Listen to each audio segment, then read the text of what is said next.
Friends, I am Rambhav Panchal. You are welcome to Navankur Digi Lessons. Today, we are going to discuss about the Northern Plain. Okay, let's start. The Northern Plain.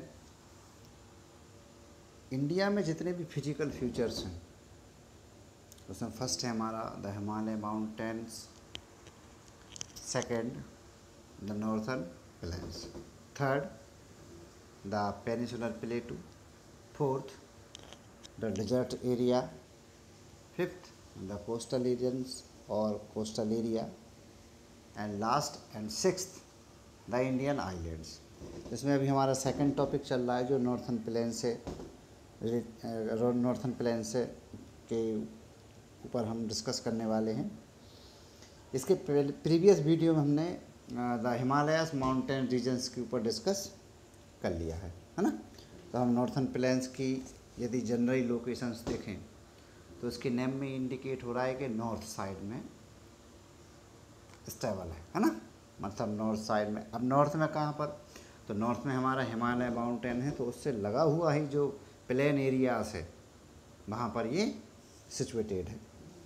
Okay, हम start करते हैं।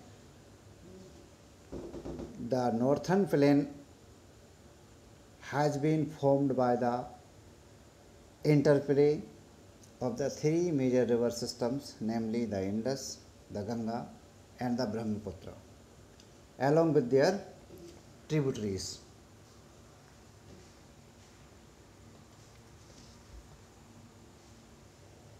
India में जो north side में हमारा plain areas है ये mainly हमारे थ्री रिवर सिस्टम्स और उनकी ट्रिब्यूटरीज रिवर सिस्टम्स के अकॉर्डिंग ही यह बना हुआ।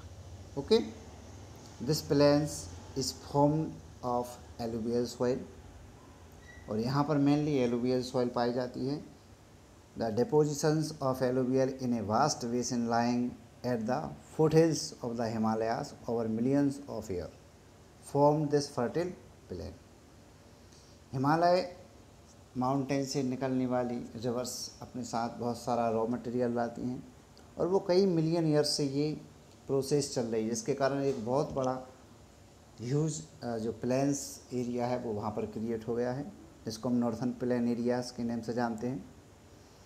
It spreads over an area of 7 lakh square kilometres. इसका ओवरऑल जो एरिया है वो 7 लाख स्क्वायर किलोमीटर का है। इसकी जो लेंथ है वो 2400 किलोमीटर्स है और इसकी यदि हम विड्थ की बात करें कि ये कितना ब्रॉड है तो ये 250 टू 320 किलोमीटर ब्रॉड है। It is densely populated physiographic divisions. तो यहाँ पर डेंसिटी पॉपुलेशन डेंसिटी भी बहुत ज़्यादा है और फिजियोग्राफिक डिवीजन्स भी है, मतलब यहाँ पर जो इसकी भौगोलिक बनावट है उसमें भी वेरिएशंस हैं। With A rich soil covered combined with adequate water supply and favourable climate, it is agriculturally A productive part of India. Climatical condition यहाँ की बहुत अच्छी है, वाटर की अवेलेबिलिटी बहुत अच्छी है, फर्टिल एग्रीकल्चर लैंड है, जिसके कारण यह इंडिया का एक बहुत ही इम्पोर्टेंट फील्ड में इसको काउंट किया जाता है। The rivers coming from northern mountains are involve a deposition work in the lower course due to gentle slopes. The velocity of the river decrease which results in the formation of riverine islands. Himalaya northern Himalaya से जितनी भी reverse निकलती हैं flow करती हुई आती हैं और जैसे वो साउथ की ओर मूव करती हैं तो अपने साथ जो भी रॉ मटेरियल लाती हैं अपने लोअर कोर्स में उसको जमा कर देती हैं वहाँ पर, जिसके कारण वहाँ पर जो एरियाज हैं है ना, तो लास्ट मतलब रिवर का जो लास्ट पॉइंट होता है जब वो इस एलुवियल सॉइल में या नॉर्थ प्लेन एरिया में रिवर्स मूव करती हैं तो वहाँ पर वो रिवर लाइंस आइलैंड्स क्रिएट करती हैं, है ना। अब रिवर लाइंस आइलैंड्स मतलब रिवर नदी द्वीप। The reverse in their lower course split into numerous channels due to depositions of silt. These channels are known as distributaries।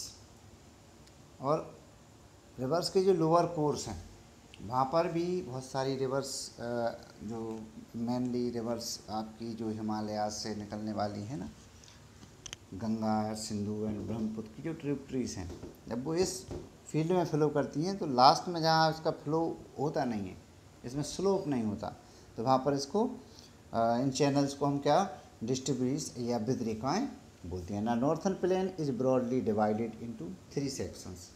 और इसके बहुत ज़्यादा साइड में बड़े होने के कारण ये नॉर्थन प्लेन एरिया को 3 पार्ट में डिवाइड किया गया है। The western part of the northern plain is referred to as a Punjab plain formed by the Indus and its tributaries. The larger part of this plain lie in Pakistan. The Indus and its tributaries, the Jhelum, the Chenab, the Ravi, the Beas and the Satluj originate in the Himalayas. This section of the plains is dominated by the Doab. तो यदि हम northern plain area को 3 part में divide करते हैं तो first इसका जो पार्ट है जो वेस्ट साइड का है, वेस्ट साइड का जो पार्ट है और वहाँ पर जो हमारी रिवर सिस्टम है वो है इंडस रिवर सिस्टम। तो इंडस रिवर सिस्टम द्वारा इसको बुल्ट किया गया है।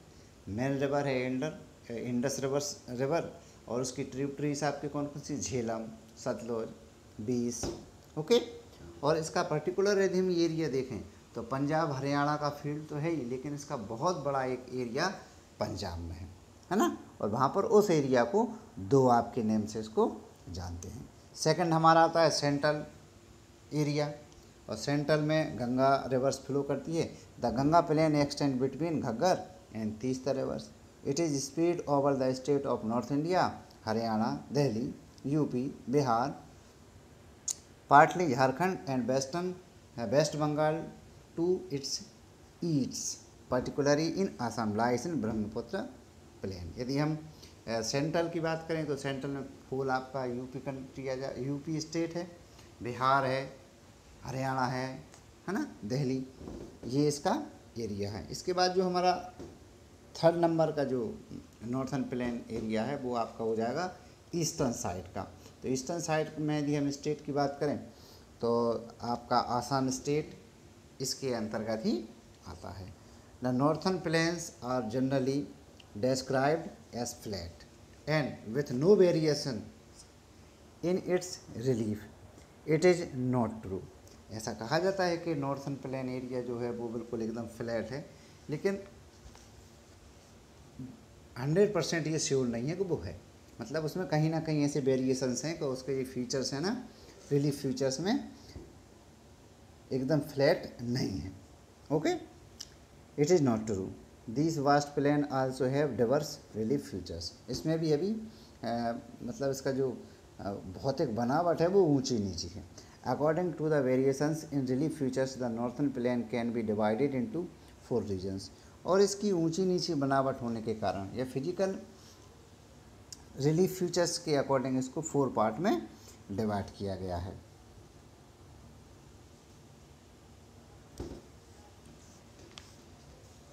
The rivers, after descending from the mountain, deposit pebbles in the narrow belt of about 8 to 16 km in which lying parallel to the slopes of the Shivalik.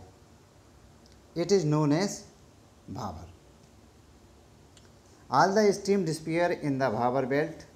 South of the belt, the stream and rivers re-emerge that create a wet, swarmy and murky regions known as तराई।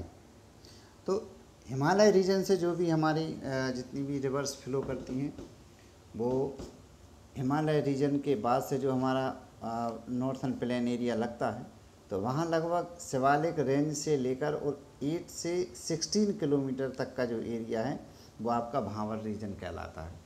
ये भावर reason को यदि हम देखें तो ये northern plain area का north part कहलाएगा और हिमालय माउंटेन का साउथ पार्ट कहलाएगा, मतलब बीच का एक कंबाइंड फॉर्म है ना।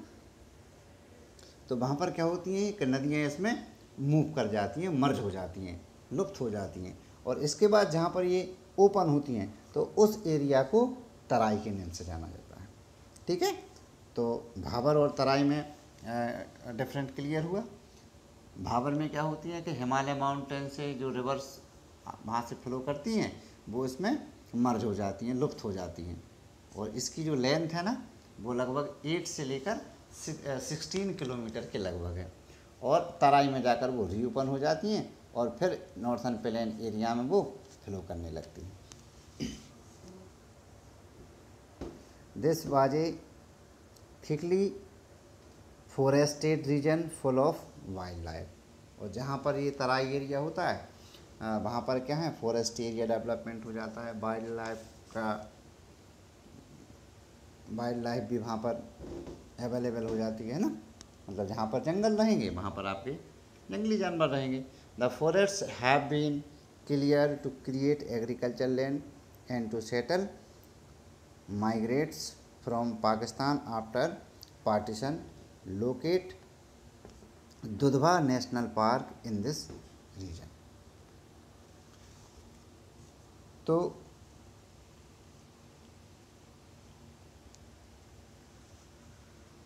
इस एरिया में एग्रीकल्चर का वर्क बहुत ज़्यादा होता है, और एग्रीकल्चर का वर्क होने के कारण बहुत सारे पीपल्स यहाँ पर सेटल हुए हैं Pakistan after partition. Locate Dudhwa national park in this region, और इस रीजन में ही आपका जो यूपी में दुधवा नेशनल पार्क रीजन की स्थिति आपको देखना है ना, मतलब इस रीजन में ही दुधवा नेशनल पार्क की लोकेशन आपको देखना है। नेक्स्ट है the largest part of the northern plain is form of older alluvial, its lie above the foot plains of the rivers and presents a terrace like future. This part of known as bhangar. The soil is this region contain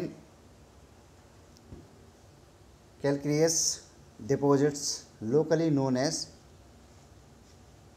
kankar. The newer younger deposits of footplains are called khadar. They are renewed almost every year and so are fertile, thus ideal for intensive agriculture. यदि हम northern plain area में alluvial soil की बात करें कि सबसे ज़्यादा fertile होती है, सबसे ज़्यादा यहाँ पर क्रॉप प्रोडक्शन का वर्क होता है, तो इसको कितने पार्ट में डिवाइड किया है, इसके कितने टाइप्स होते हैं, मतलब इसका भी क्लासिफिकेशन कितने टाइप में करेंगे। तो एलुवियल सॉइल को 2 पार्ट में डिवाइड किया जा सकता है। फर्स्ट है आपका खादर एंड सेकंड इज बांगर, है ना। जो खादर सॉइल्स होती है वो न्यू होती है, उसमें क्रॉप प्रोडक्शन का वर्क ज़्यादा होता है, और इसके अपोजिट जो बांगर सॉइल होती है वह ओल्ड सॉइल की कैटेगरी में आती है, इसमें कंकड़ ज़्यादा होती हैं और इसमें क्रॉप प्रोडक्शन का वर्क कम होता है। Okay, our topic is complete. Thank you for watching.